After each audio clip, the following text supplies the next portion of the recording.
of today's colloquium, Enrique asked me to introduce Andreas Schaefer from Regensburg, probably because out of his more than 600 papers he published, 10% he co-authored, or I co-authored, I should say.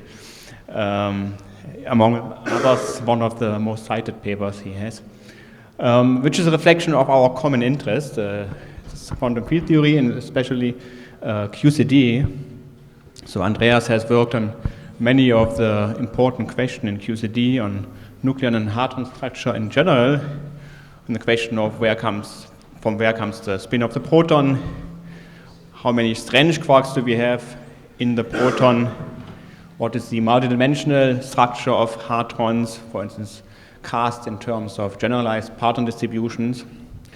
But an important achievement of Andreas and realization was his early realization that a particular field, this lattice calculation, lattice QCD, can provide much more insights than many of the model calculations, and they are also in addition to experimental data, and that has been actually one of the main activities in the last 20 years, I think, where he has been part of many of the world-leading efforts.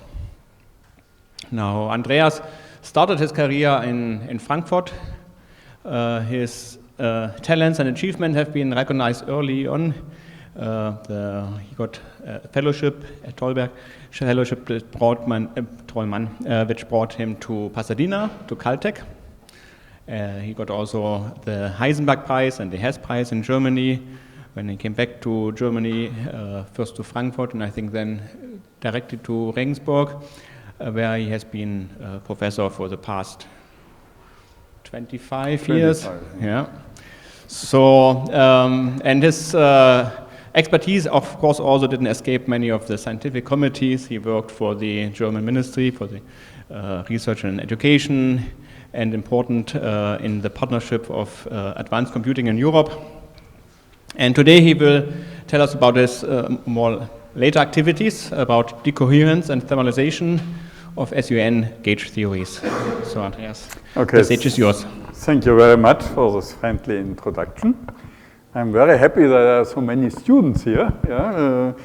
And Enrique had told me, I don't know, a dozen times before that I should try to be pedagogic and explain things carefully. So I will do what one always does in this situation. I will start out trying to be very pedagogic, and then as the talk goes on, this will become ever less pedagogic, I'm afraid, and hoping that in the end everybody can take something away from this talk. Now, if I, for some reason, go too fast or too slow, just tell me. Yeah, I mean, I can adjust. Yeah? So I'm really working on QCD, and this is meant here with gauge theories. However, in recent years there was very strong development, primarily in the US, but also worldwide, which created or which found ever more links between quantum information theory, quantum field theory, and string theory. And that looks like a lot of fun. So I also tried to contribute something, and that is what this talk will be about. Yeah? So I will really speak about QCD aspects, and there is specifically one experimental field which is very close to this physics, and that's what we will focus on. And to get started, I will try to give a bit a feeling for what this whole field is all about. Yeah, and then I will give some experimental facts, yeah, which give you an impression that there are real data which is relevant.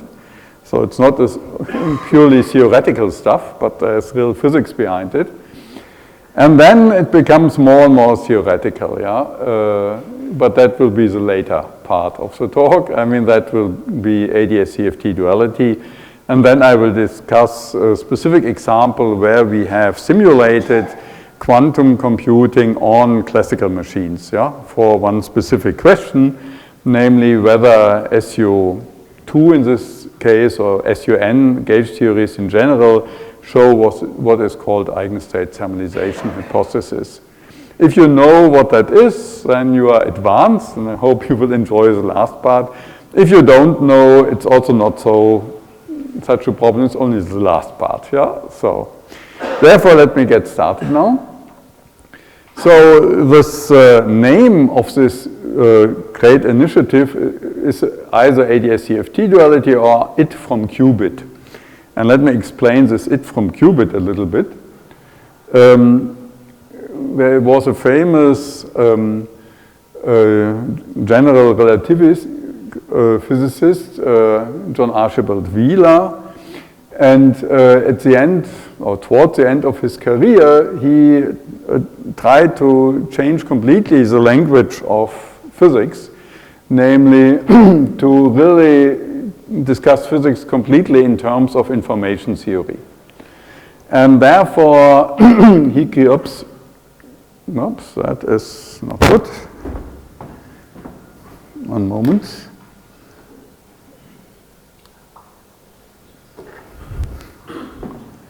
So he wanted to create or describe physics in general based on information theory. Now, that was not completely successful, but nowadays there is a new variant of that because one has understood that one really needs quantum field theory and quantum theory. And therefore, this was what is now happening?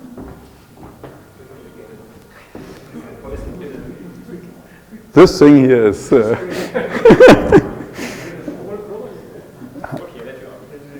what happened here?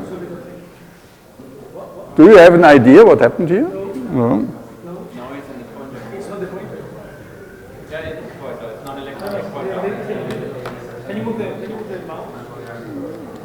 I will try this one. Somehow. No.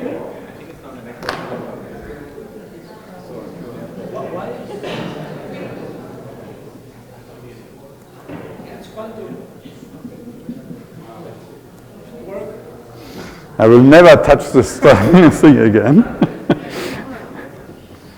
Okay.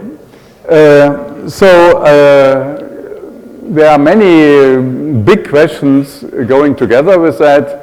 For example, does space-time emerge from entanglement, from quantum entanglement, or do black holes have an interior? Can you get information about that? What is the information theoretics or structure of quantum field theory, and so on. Yeah, so it's exactly these kind of questions Wheeler had also asked, but now it's done on the level of quantum computing rather than classical computing. And part of that are quantum field theories, and we are kind of experts in QCD, so that's the part we personally try to contribute something to this discussion. Now, just because I was told that there are also undergraduates in the room, if you try to read particle physics papers, you should be aware that we use funny units, yeah, which are called natural units.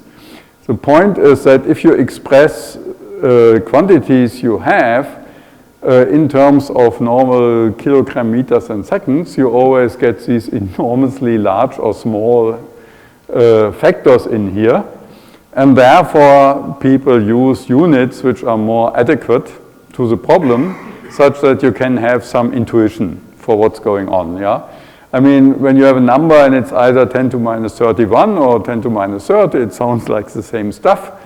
But if you choose dimensions differently, it's a factor of 10, yeah, and you can have some intuition. So that is what we are always doing. H divided by 2 pi, and C, and also this epsilon 0 is set to 1. And that also makes the expressions much simpler, because all these factors vanish. And there's always, when you want to, for some reason you need something in SI Einheits, there's also always a unique combination of powers of these factors, which gives you exactly the correct units. Yeah? So it's just a simplification of what we will discuss. And all of the formulae which I have will be given in these units. Okay, that was just a disclaimer. Now, or a warning, let's say. Now we come to the physics. And I said I want to start out with discussing two examples. One is LHC heavy ion program you're doing or working at LHC at Genf. So the idea is you want to recreate the situation which existed shortly after the Big Bang in the laboratory and really investigate that. So what you do is you shoot heavy ions like lead on lead or so, and then if they collide either centrally, then everything becomes one big hot blob, or peripherally, and then you have such an almond-shaped form. And that really behaves like liquid, and that you can test. Because if you look at this form, then you see that the energy density from the center here to the boundary decays over a longer distance along this direction than over this direction. So the pressure in this direction is substantially smaller than the pressure in that direction. And that you can measure. Yeah? You look at all produced particles and see whether the momentum with which they are emitted is larger along this direction than it is along that direction. And that was done both at LHC and at the RIG Heavy Ion Collider at Brookhaven National Lab, and you see, you parameterize that by a quantity V2, which just tells you that you have cosine 2 phi dependence, which meaning, for example, you have a maximum here, maximum there, minimum there. Yeah, so it's 2 pi times 2. Yeah? And that is why you have a factor 2 here and why that is V2. And what you see is that all the experiments agree that you have a nice, well-measurable quantity V2, and the fact that you have it tells you that this thing really behaves like a liquid. Yeah, you can describe that by relativistic hydrodynamics, you get exactly that. Yeah? Perfect agreement. And if you find that hydrodynamics applies, you can say, okay, this thing has thermalized, and I can simply describe that with the techniques of thermal QCD. Mm-hmm.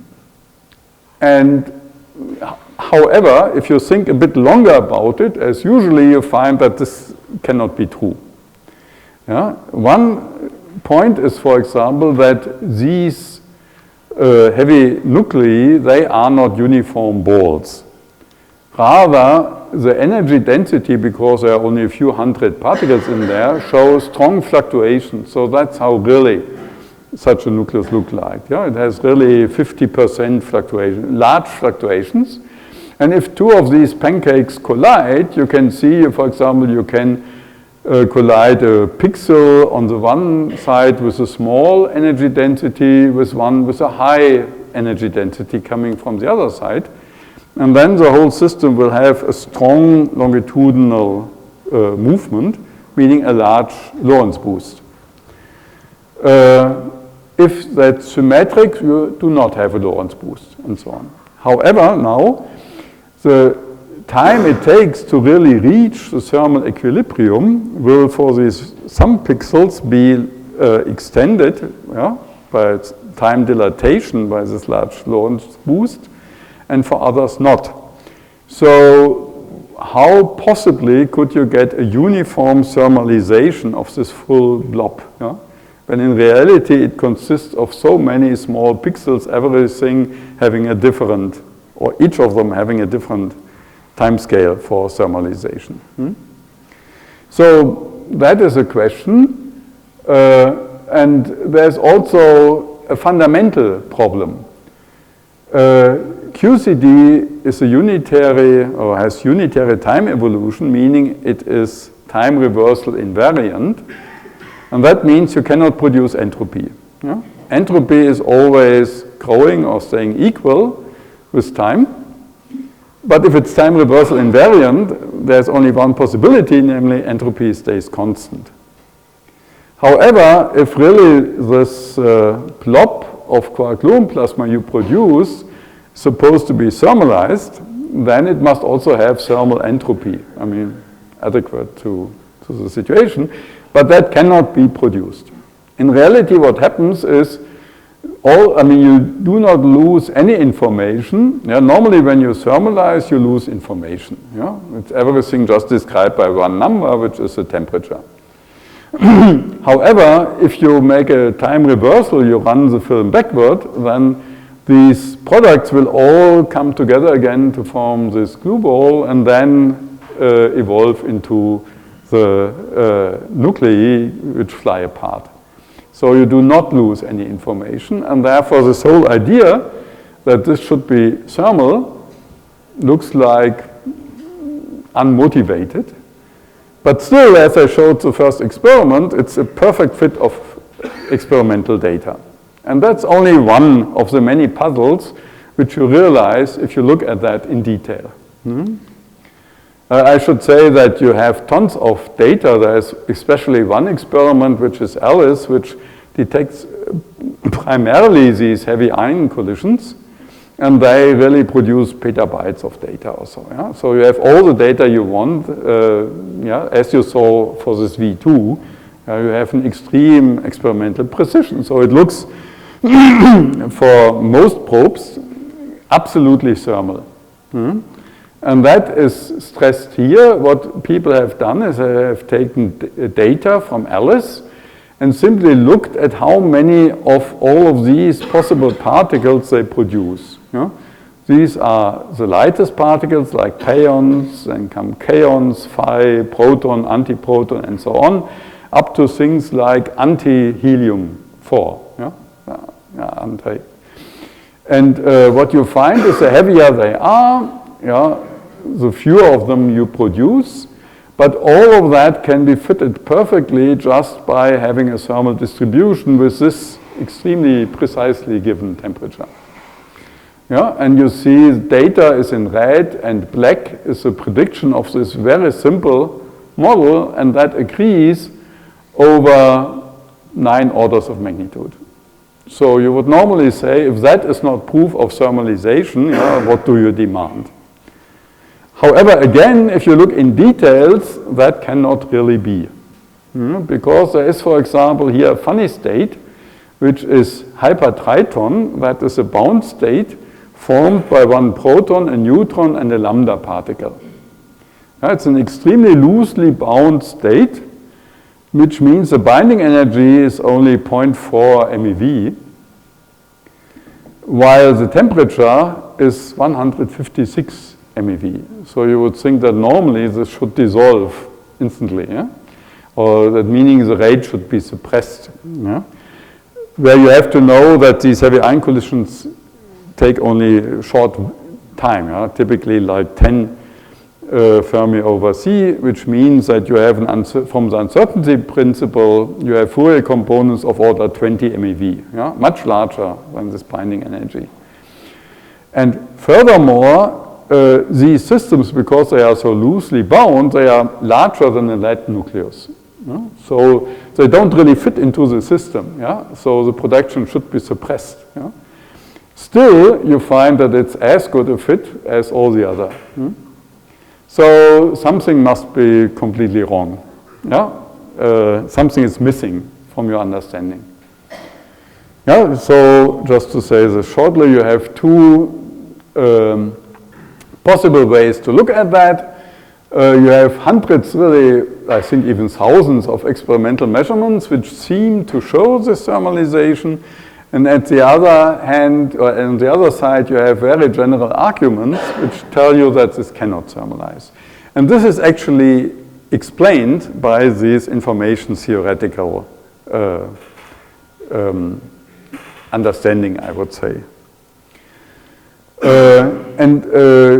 There are two crucial elements in all of these discussions, which you find in many fields, also in condensed matter physics, low temperature physics, in quantum gravity, whatever. And these are called the page curve, and the other is Eigenstate Thermalization Hypothesis, and I want to explain what that is. So far, everybody could follow? I haven't lost anybody so far? Perfect. Okay, let's start with this Eigenstate Thermalization Hypothesis. That is a very surprising hypothesis, because it says if you have a system, general nonlinear system, complicated system, still you have a Hamiltonian, you can look at the energy eigenstates. And then in principle there is a very wide class of operators, or it's not specifically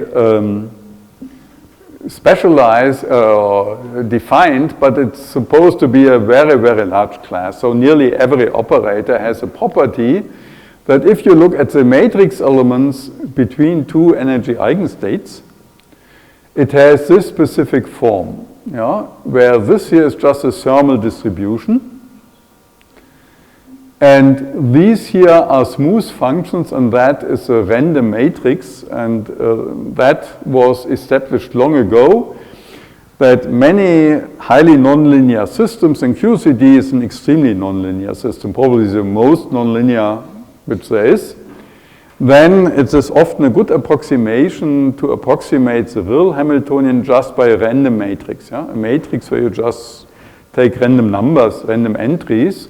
Still, you have found, also empirically and experimentally, that many properties of the system are completely described by that. And then these are the universal properties, and then you separate them from those which are not universal, which are specific for the interaction you're looking at. Okay, and so this is really a funny prediction, because it says the following. If I look at, for example, a hypertriton, and I take just the trace. I don't look at all the other states, so I take the trace over all other states. That means I sum over all possible states here, M and N, all pairs, but here are random matrices.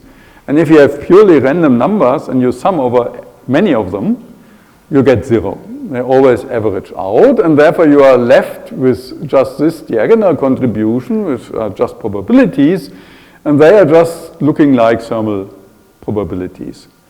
So the argument is, in reality, when these heavy ions collide, this is a completely complicated, entangled quantum state. But if you only look at a small piece of it, you are not seeing this complicated entanglement, but you are only seeing this diagonal part, and that looks like thermal. That means, in reality, all of what I said before is simply not a problem, because we were looking at this quark-gluon plasma like a classical liquid.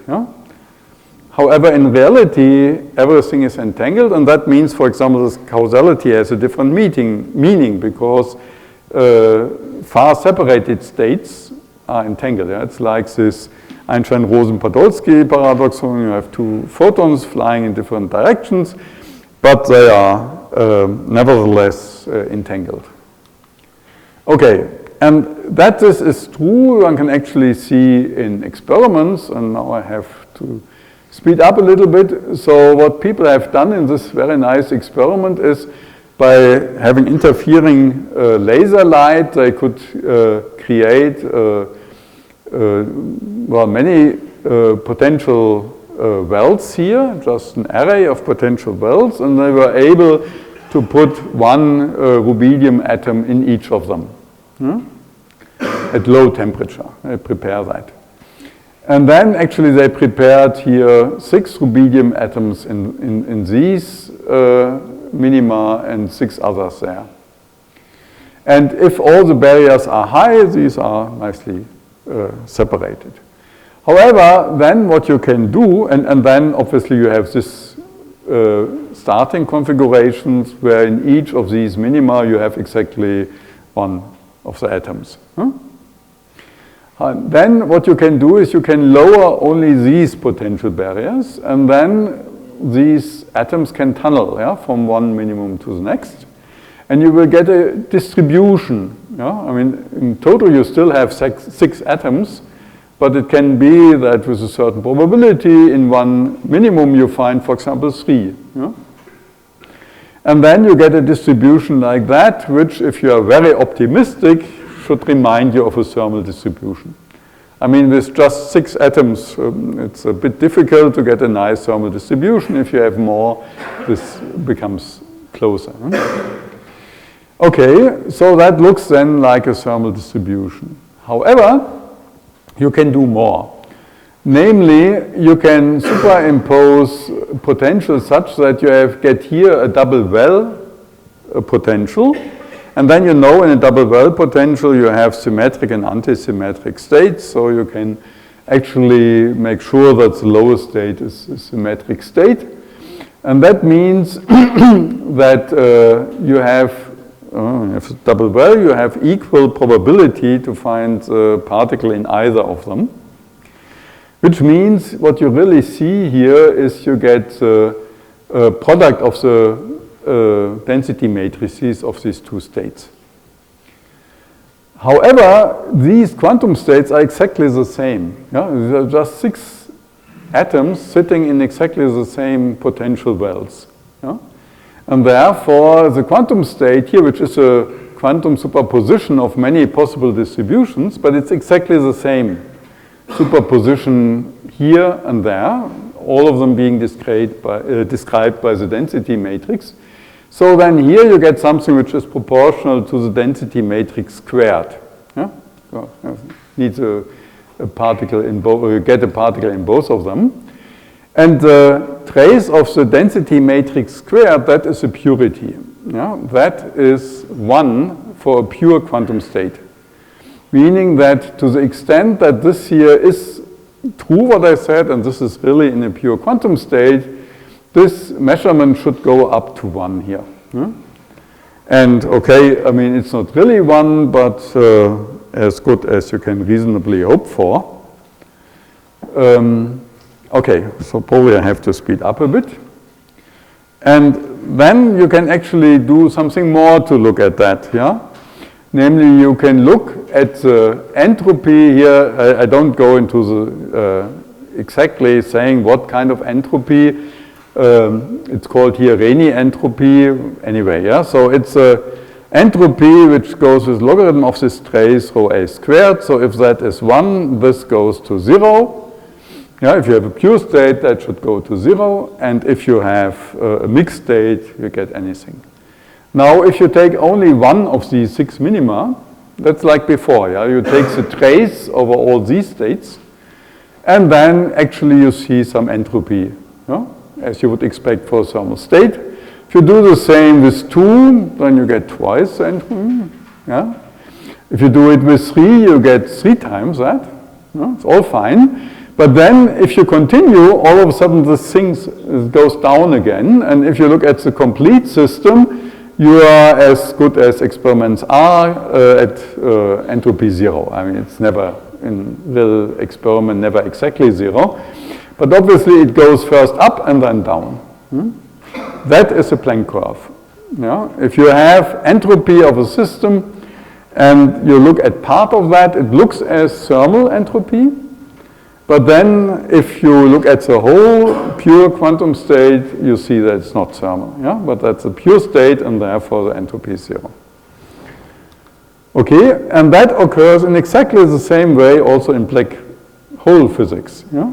So that's a nice thing about this field, that concepts from one side can be used also in very different contexts. And as we will focus on, it will also, somehow I've misplaced my watch. Half an hour, okay. So, yeah, that's fine. Okay, so if you have a black hole, then you know how it works. You create a black hole, and then it radiates Hawking radiation, and like that it loses energy, and at some point it completely decays, and then you see only photons outside. However, there's a problem. Thermodynamics of black holes tells you that the entropy simply goes with the area of the horizon. So it should be largest here and then continuously decay and then it's gone. However, if you look on the outside, you see these emitted photons and you could look at their entropy. Yeah? And that should also be, and the question is whether that agrees. Now that does not agree because obviously that is 0 in the beginning and increases, while the other way to determine the entropy is large at the beginning and decreases. So again, a puzzle which you don't understand. And again, the explanation is information theoretical. Yeah? And this is that these partners of these photon pairs which are produced, which fall into the black hole, are quantum entangled with those which go out. And again, you have the same problem or the same situation. If you see all of them, you see that they are entangled, yeah, that you have not produced entropy or that you have not lost information. That's the solution of this famous information problem of black hole physics. So you do not lose information. The process of creating a black hole and then having it decay is unitary. Yeah? However, if you look only at small parts of this state, yeah, if you only look at these but not at these, then it looks like thermal.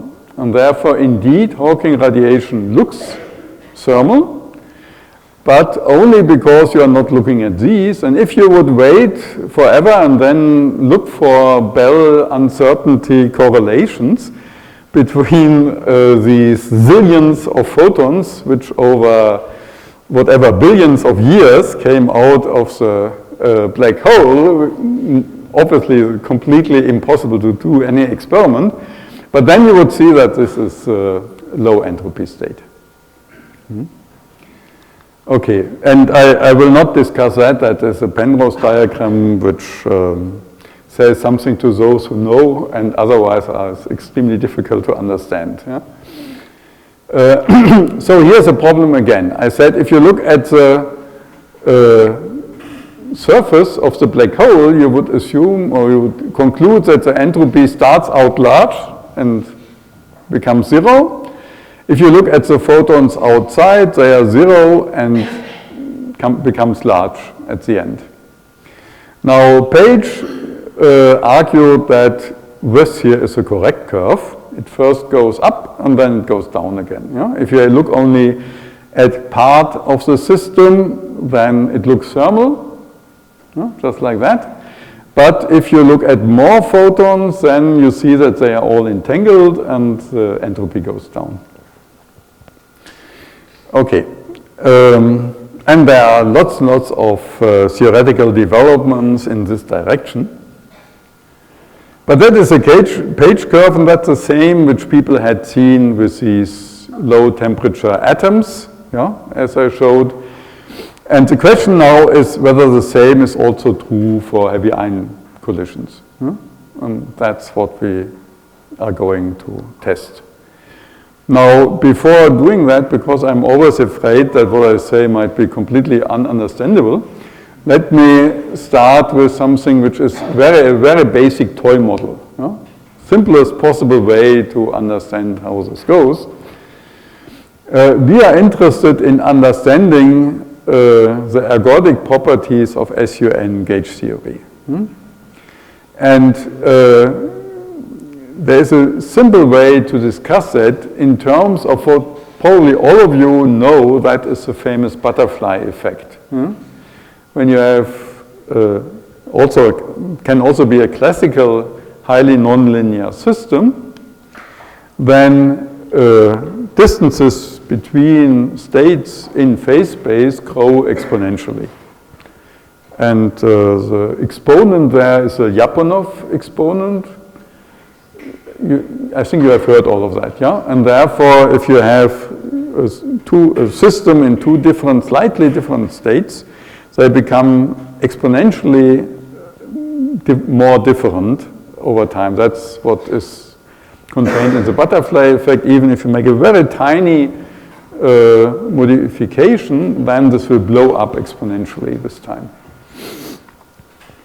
Okay, and that means that you have positive Lyapunov exponents.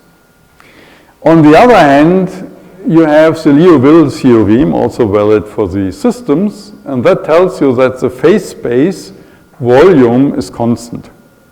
And therefore, that when you have these positive exponentials which increase your volume in one direction, then you need similar factors with a negative lambda in another direction which decrease that. And in fact, when you do the calculation for gauge theories, you find 1/3 has positive Lyapunov, one has negative Lyapunov exponent, and then there are some with zeros which have to do with the fact that you have ghosts in gauge theories, which are unphysical particles. Okay, and then the sum over all positive Lyapunov exponents is the Kolmogorov-Sinai entropy, and that tells you how entropy rises as a function of time. And it's always like that. In the beginning, what happens depends on how you start. Can be anything. In the end, it's also given because at some point you reach thermal equilibrium, but in between, entropy grows linearly. And that you can do in whatever system you want. You always find this characteristic linear slope in entropy, however you calculate that. And we want to do that in quantum field theory, in QCD, and we can do this in ADS string theory, but I hope that you can see that this is just an analogy to this simple example. And you can push that even on the quantum level. If you have the inverse harmonic oscillator, you can start with a starting state, and then you can look at something which is called the Wigner function, which is a pseudo distribution which gives something like the probability to have a certain momentum and a certain coordinate. However, it contains the full quantum information, and therefore it's not really a probability, but a pseudo probability, and that shows up in the fact that in most cases the Wigner function is negative somewhere. So it cannot be interpreted as a probability. However, you can use that to create a probability. That I should say are the solutions of the inverse harmonic oscillator. I mean, if you fall, it's one dimension, so if you fall down to the right, then you move further and further to the right, and the momentum to the right gets larger and larger. And if you fall down to the left, it's the other way around. Now comes, how can you make from the Wigner function probability distribution? That was discussed long ago. It's what is called a Rusimi function. It's easy to understand because you say, okay, in principle, as we said before, you destroy coherence, these interference effects when you for some reason sum over some information, such that you lose it. That is typically called coarse graining, loss of information. And you know that this will depend on how you do the measurement. However, you know that whatever you do, however clever you are, no measurement can beat the uncertainty principle. And therefore you smear here with weights, in coordinate and momentum space, such that the product of these weights is just given by h bar. So that you cannot avoid, and this thing can be shown to be always positive, and that can be interpreted as a probability distribution, and from that you can calculate entropy, and that we have done. So like this is a starting configurations with you sit somewhere at p equals 0, x being 0, and then you either fall down to the left or to the right. And if you fall to the left, then x becomes ever more negative in momentum and so on. Now, if you smear that by the Susimi transform, you get a minimal narrow, I mean, it cannot become arbitrarily narrow because at some point it's smeared. And therefore, what you find now is, I mean, it's expanding in this direction. That's a positive Lyapunov exponent. That here, if I go back, oops, no. Here is a negative Lyapunov exponent, so this gets ever smaller such that the area stays constant. But now the shrinking is no longer operative, so the area increases. And that means you produce entropy, you approach thermal equilibrium, which is when, I mean, the complete ergodic state is when you cover all areas of phase space to the same amount. So therefore, this is already an explanation for how this can happen. And the crucial point is that you smear it. Here you smear it by this mathematical Husimi transform. In reality, you smear it by doing an experiment. Whenever you do an experiment, you have this collapse of the wave function, and you lose part of the information, and so on. Okay, and then you can actually calculate the entropy. Now, there are many forms of non-thermodynamic entropies. This is called Val entropy. And if you wait long enough, then this will just be given by this Kolmogorov-Sinai entropy. Yeah? And that also works quantum mechanically, and it also works quantum field theory. Now, we are approaching the last third of my talk, so now I can become less understandable. So what we do has a close connection to this ADS-CFT duality between quantum field theory and string theory. So first of all, let me explain or try to explain what this ADS is all about. ADS stands for anti-de Sitter space, which means constant negative curvature. And so one way to interpret that is the following. I mean, let's say you have a grid, space-time grid of a certain fineness. And then what you do is you always combine 4 of these to one larger square. Yeah? It's like a block spin transformation in condensed matter physics. And when you do that now, however, I draw this new picture exactly in the same size, which means that then the effective area becomes smaller. No? And that I can continue, and then this area becomes ever smaller, meaning that a given area here describes the full spatial extent, so the infrared part.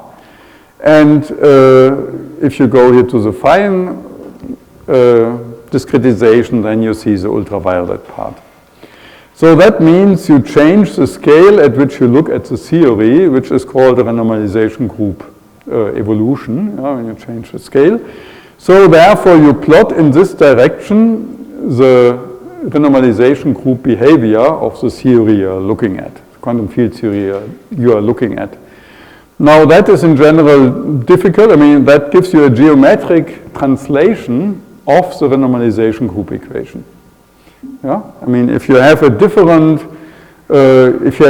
quantum corrections, you get a different renormalization group behavior, and that would correspond here to different geometry. And this is in generally very difficult, but however, it's simple if you have a conformal theory, because conformal theory means that also you can, for example, here dt squared dx squared, that's the physical world. If you scale this by a factor, you can make the whole path element invariant if you state that this new dimension scales with the same factor, and that the factor in front goes like 1 over z squared, such that it cancels these lambda factors. So this thing here, that is scale invariance in the boundary theory, which is the normal 1 plus 3 dimensional theory, which was on top on the picture before. is equivalent to geometry with this specific metric, which goes like 1 over z squared. And that, if you calculate the curvature of this metric, you get exactly -1. Yeah, so it's like an antisphere. And that is why conformal SUN theory can be linked to a geometric expression. Yeah? And that, as we discussed, we have entanglement in an SUN theory like QCD, or also other examples, and that corresponds to a geometric description according to this ADS-CFT. And that is great, because there are many problems in QCD which are too difficult to tackle. However, you can translate that now to a geometric problem, which often is much easier to solve.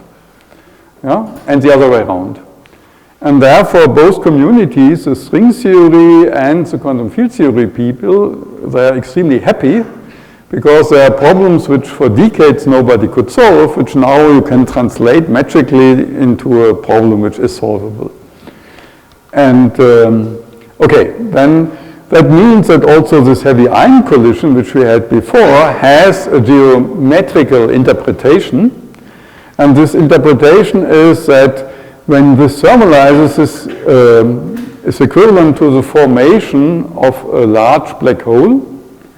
And the Hawking radiation of that, when it propagates outside, it's redshifted. So the redshifted Hawking radiation, that is then in thermodynamic equilibrium with the outside theory, and therefore that corresponds to the temperature of this fireball. Yeah.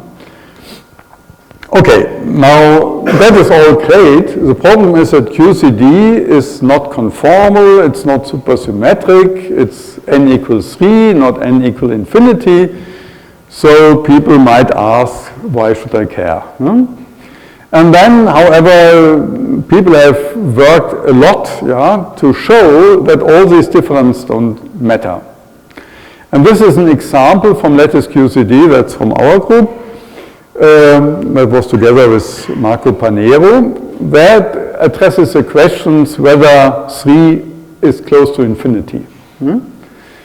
And you do that by scaling the pressure you get on a lattice calculation at finite temperature by the number of gluons you have, or gauge fields you have, because SU3 has 8 gauge fields, SU5 has 24 gauge fields, so you have more fields, therefore the pressure is larger. If you scale out this factor, however, these things scale perfectly, and that also agrees with ADS models. And that means that to the extent that this all falls onto a line, actually SU3 is as good as SU infinity. And that exists even at lower temperature, that's very surprising. You can look at certain decay constants or meson masses on the lattice for these SUN theories. And here it's pushed from SU2 to SU17. And you see again that all these values align very nicely if you divide by this Casimir invariant, which is the number of gauge fields. Okay, and there are much more of that, and just a few more examples. One thing I said, we have the problem with the pixels. So we calculated in this string language, in this ADS language, when a certain value, this fireball expands, and that means entries in the energy momentum tensor become smaller. And you can calculate when does it freeze out, when do you form hadrons. And for example, here we assume that the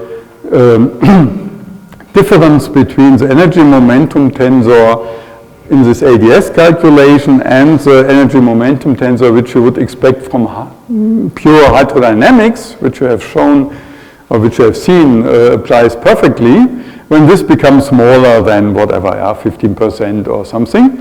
The important point is you always see that this freeze out line is a parabola, meaning you always freeze out in constant eigentime and not CM center of momentum time. And therefore, this argument with this gamma factor and the different time delay, that is absolutely no argument. Because the eigentime is always the same, whatever your boost factor is. So that was a big surprise, and we were a bit uncertain about whether this can be true. However, it makes another prediction, namely that when you collide these two nuclei, you have to combine somehow the energy densities on both sides of this pixel. And empirically, people have tried to describe, to fit the observed experimental data to hydrodynamics, assuming some formula. This is a formula which interpolates, depending on the value of p, between either the arithmetic mean or the geometric mean. 0 is the geometric mean. Or you just take the minimum or the maximum, which are the values at p being minus infinity or plus infinity. And this ADS calculation predicted that it should be the geometric mean. And the people who analyzed LHC data and RIC data, they found that with this probability distribution, it should be the geometric mean. So again, you find perfect agreement coming from completely different directions. And nowadays, this has evolved into an art form. So this is calculated on the ADS, on the string theory side, and this is really the collision of two nuclei, with all the quantum fluctuations and everything. It looks exactly as a hydro calculation. Okay, and now all of that condenses somehow to one overarching theory where you have all kinds of different approaches which all have by now established links, really exact analytic links or numerical links, really serious links. And I will not go into that. I will just say one thing is this ADS and QCD. There I've showed very few examples. Another one is this ETH, which you also seem to see in this heavy ion collisions. And you can also show that, like this SYK model, that also, there you can calculate, it has exactly this ETH properties. Then ETH is a generalization of random matrix theory, as I had shown before, and QCD actually was shown numerically by us to show RMT behavior. So there are just different techniques. This is actually quantum error correction code, because this ADS can also be translated into quantum error correction code. It's a purely formal rewriting of things. So all of these techniques, which have evolved completely independently, now start to work together to solve problems which before you couldn't solve. Okay, and now, I think I will skip that, although this is interesting. I will only say a few words about this connection. So that is now recent work from us. So we want to find out whether SUN theory fulfills ETH, as it should. If what I told you so far was true, you would expect that SUN theories, which all physics theories are SUN theories, that's the standard model, fulfill ETH behavior. And if so, then like QCD has to fulfill ETH behavior, and this would fit together. Okay, so the question is, how can you prove that? Now, because you need energy eigenstates, that is a Hamiltonian problem, you need quantum computers, which you don't have. However, what you can do is, if you have only few qubits, if you can live with just few qubits, then you can simulate a quantum computer on a classical computer. And that's what we did. And we did that for SU2 because that's much easier. And anyway, we ran out of computing resources. So that is this Kolgo-Zaskin Hamiltonian, which everybody uses for gauge theories on quantum computers. And the question is whether, with such a Hamiltonian, whether you observed ETH behavior or not. And the answer is yes, you do. Yeah? Everything fits together. Now, the nice thing about SU2 is that you can map it to spin coupling, because SU2 is also the group of the spin algebra. And that means that all of these matrix elements you can express in Wigner symbols, Clebsch-Gordon, and so on, which you can calculate very efficiently on classical systems. So that's why SU2 is really makes life much easier. And then you have the predictions from this Gaussian random matrix, from random matrix here, which tells you that for what is called Gaussian orthogonal ensemble, it's just one class of these universal, there are several universal classes how systems can behave. And they are easiest obtained when you assume that these random numbers are just distributed by Gaussian distribution functions. That's why it's called Gaussian orthogonal ensemble. So you get predictions, these are the red lines, which are really absolutely exact mathematical predictions from random matrix theory. ETH contains this random matrix theory. So all of these quantities, and I do not have the time to go into them, should fulfill that exactly, and that's what we get in our lattice simulation. It's lattice because you have discrete spins, spin lattice. Which tells you that yes, that is a good sign, but you can go on. We were speaking about the page curve. So we can also look at the page curve by cutting our system. For example, here you have 5 plaquettes. We cut that in half, and look only at this system by taking the trace over that.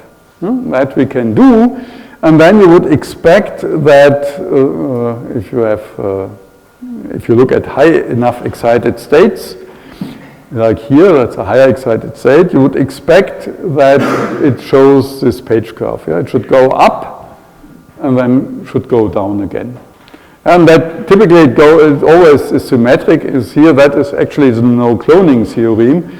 Because if you could reconstruct the whole system from less than half, then you would violate the no cloning theorem, and therefore you can reconstruct the full state only when you have more than half of the system.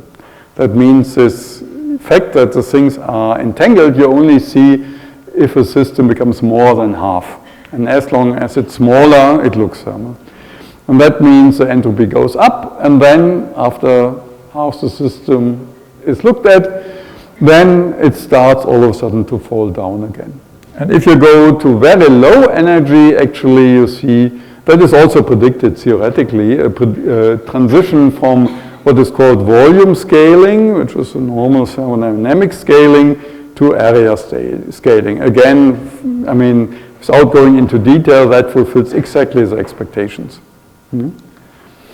Okay, and now we are nearly done. So the upshot is there exists a duality between entanglement of a quantum field theory and some geometric description in ADS, string theory. That's why one of these questions was whether entanglement can be expressed by geometry. And there are people, courageous and famous people, who have tried to push this further. For example, there's a famous paper by Maldacena and Susskind, who argue that, I mean, if you have a black hole in physical space, meaning the boundary theory, and you see Hawking radiation, whether that can be translated to having Einstein-Rosen bridges in this 5th dimension. Just to tell you that people take this seriously far beyond what we are doing.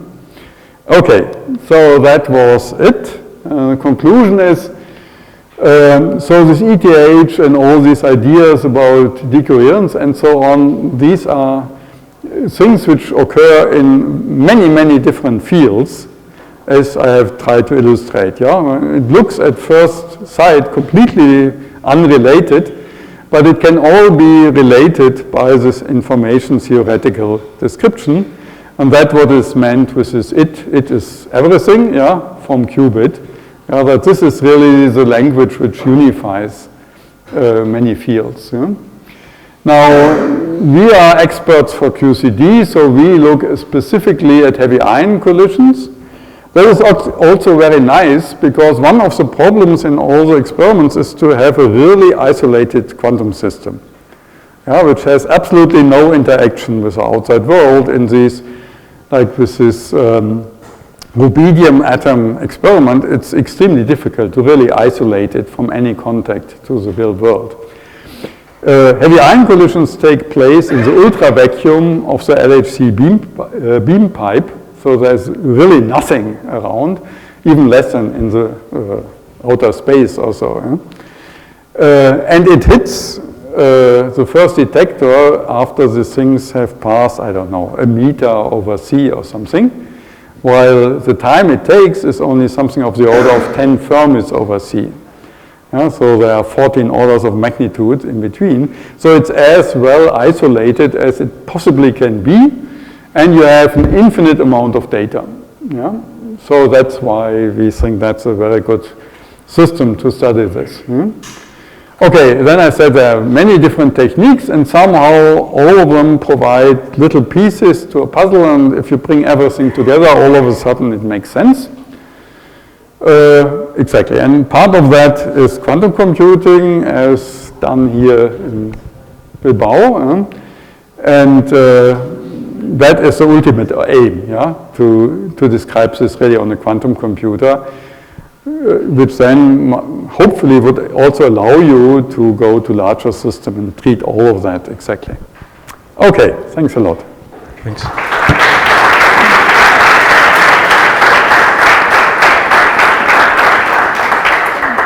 Questions, comments?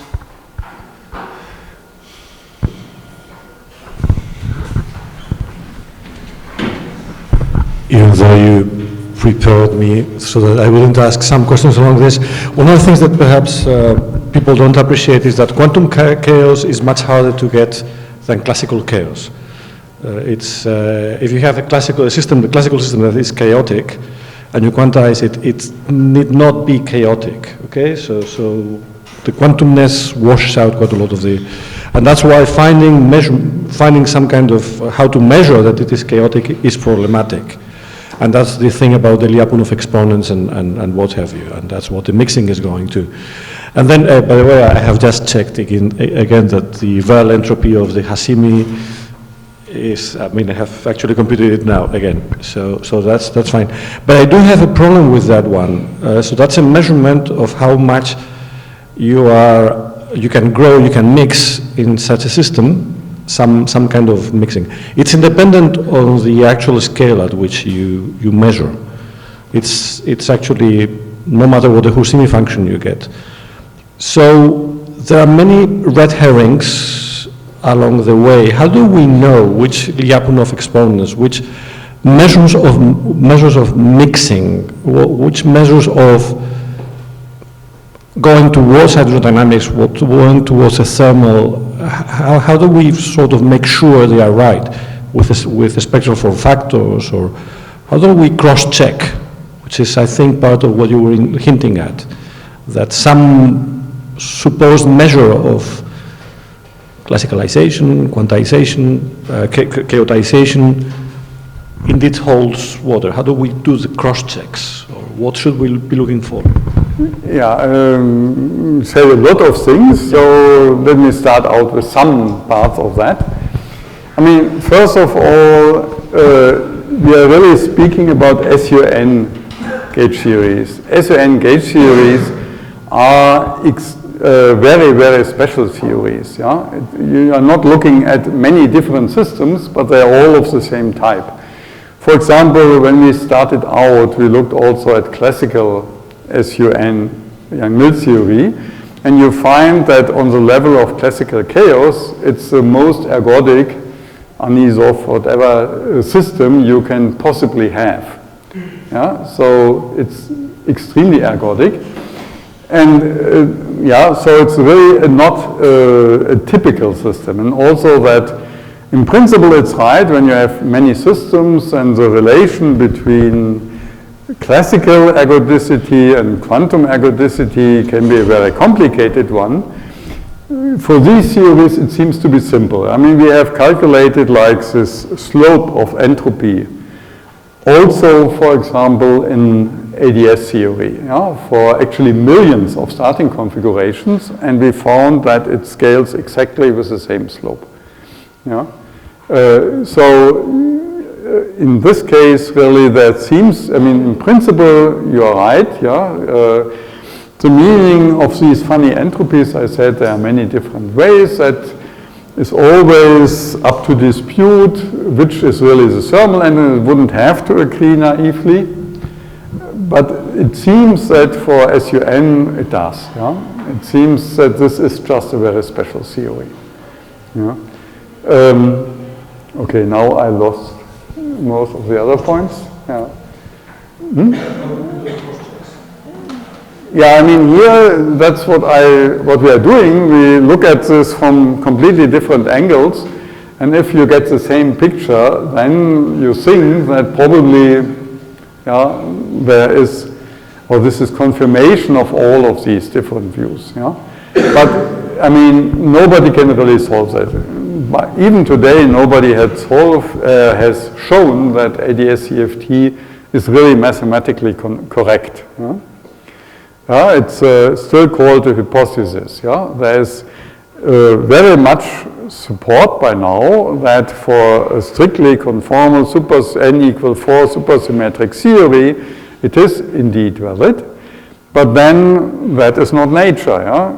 In nature, you see at most SU3, which is not really conformal, but also not terribly far from conformality. I mean, actually, you can calculate the correction. For example, in QCD, you have dimensional regularization, and if you do that, then by changing the dimensionality of space-time a little bit, you can arrange things to become really conformal. And then you can do perturbation theory in the difference of this dimensionality and 4. Or you can find anomaly matrix, to describe the effect of violation of conformality in QCD. And then you can do perturbation theory in that. So there are techniques which allow you to calculate how large the errors are which you are making. And in general, they are non-zero, but they are smallish. And they don't change the qualitative behavior which you observe in all of them. But in detail, none of that is simple. And tons and tons of calculations which come together. There's also a question.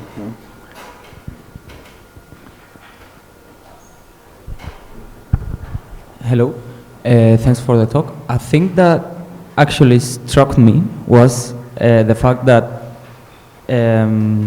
some hydrodynamic quantity on the quark or whatever gluon plasma you were showing, it was independent on the order of the SU group, right?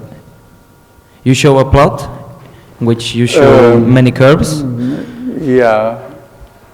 I excuse myself if I show too much. Yes. But after all, I mean, that is really... it was a... you went through it. That one, no? This one? No, next. Well, I don't this know. This one? No. More? What do... Other direction? You have to cry. I don't remember. This one, the pressure and everything. What I want to understand here is whether this implies that every of those theories you show there have exactly the same thermalization behavior. Is it only... No, it's a very good question. I mean, as you can imagine, tons of discussions went into that. So what you find is that both this ADS description as well as gauge theory shows hydrodynamic behavior. I mean, you can look at the energy momentum tensor, which has all these entries.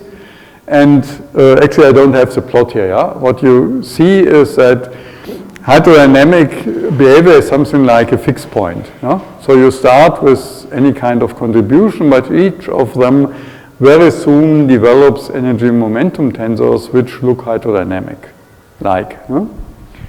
Now, on the lattice, what you do is the temperature is encoded in the total extent in Euclidean time direction of the lattice. That means that you always calculate the exact thermal equilibrium. So the system has infinite time to reach that. And therefore, it's not surprising that it shows perfect hydrodynamic behavior. And the same you find is, also for ADS CFT, because it's basically a scale-free theory. You do not have any scale which would tell you that up to a certain point, you get deviations from that, but also you see only this asymptotic behavior. So that's, that was derived for these theories. It's non-trivial, none of that is trivial. But that explains why it's so similar, because hydrodynamics is just a fixed point. Of whatever you start out with, it seems that it turns hydrodynamic-like. Okay. And then it only becomes a question of whether you map the degrees of freedom correctly. But if really gauge theory is dual to this ADS description, then the degrees of freedom should match. And therefore, perhaps, if you think about it, it's not that surprising that it agrees so well. Okay. Well, later I will ask you. Yeah, you can ask for me. the yes. For the I'm relation. still around for 2 days. Everybody can ask me everything she or he wants. So, more questions or comments?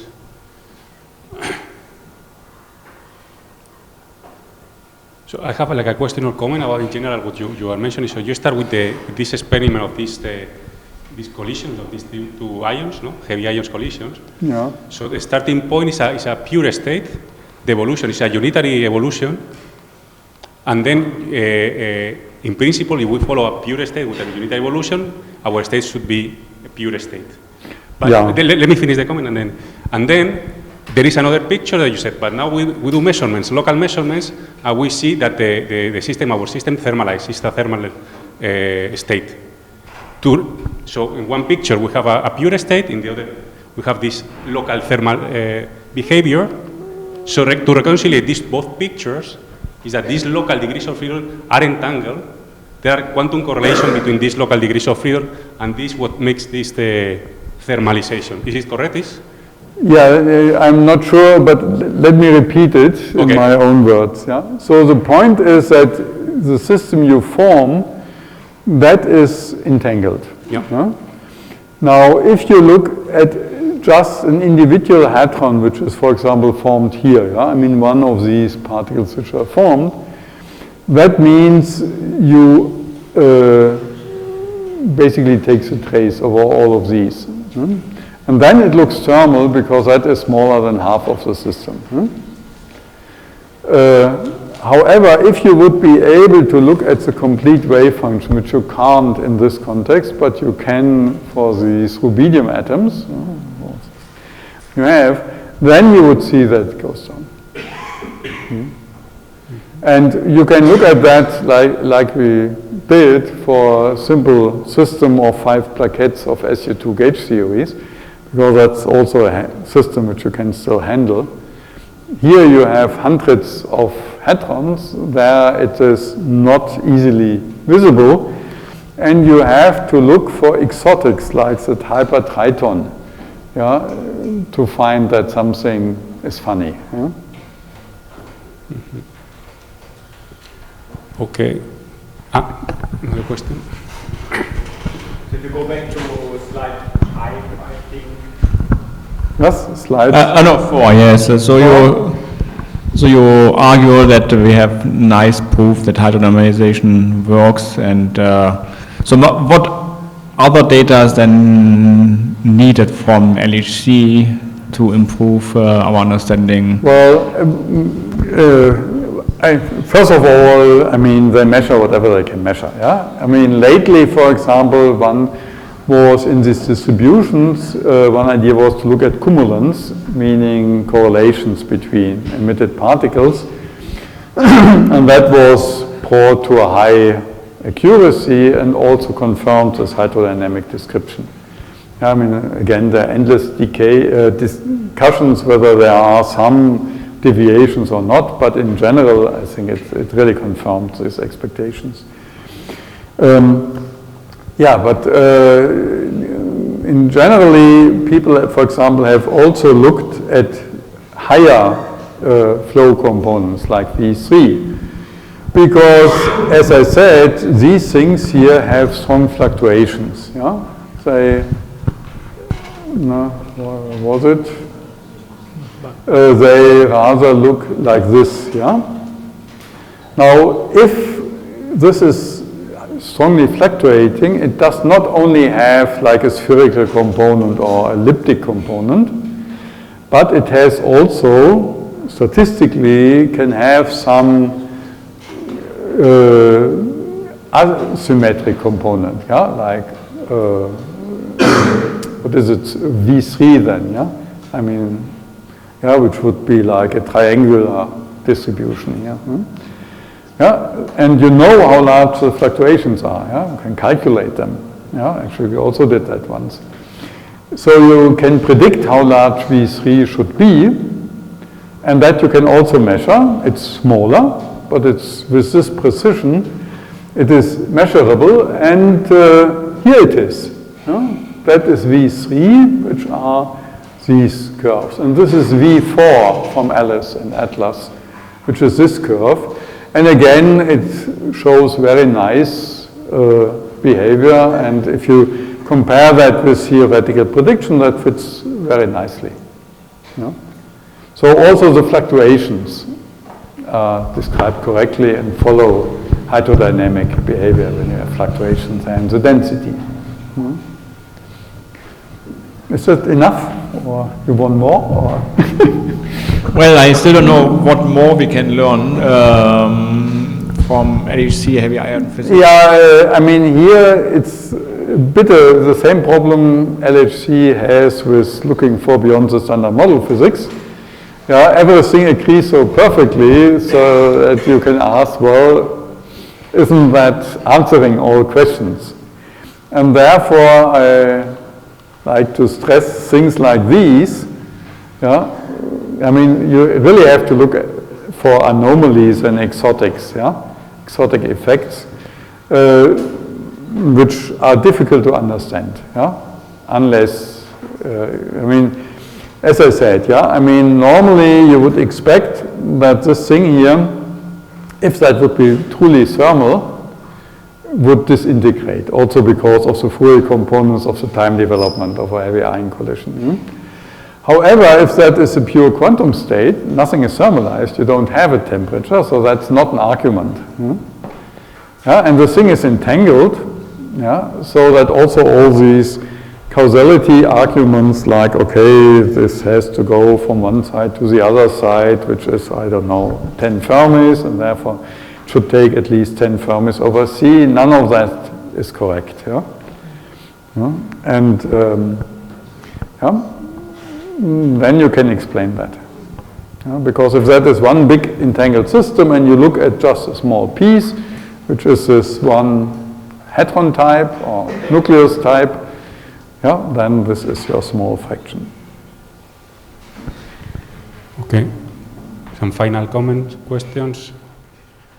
So if not, we thank Andreas. Perhaps some more students. Yeah.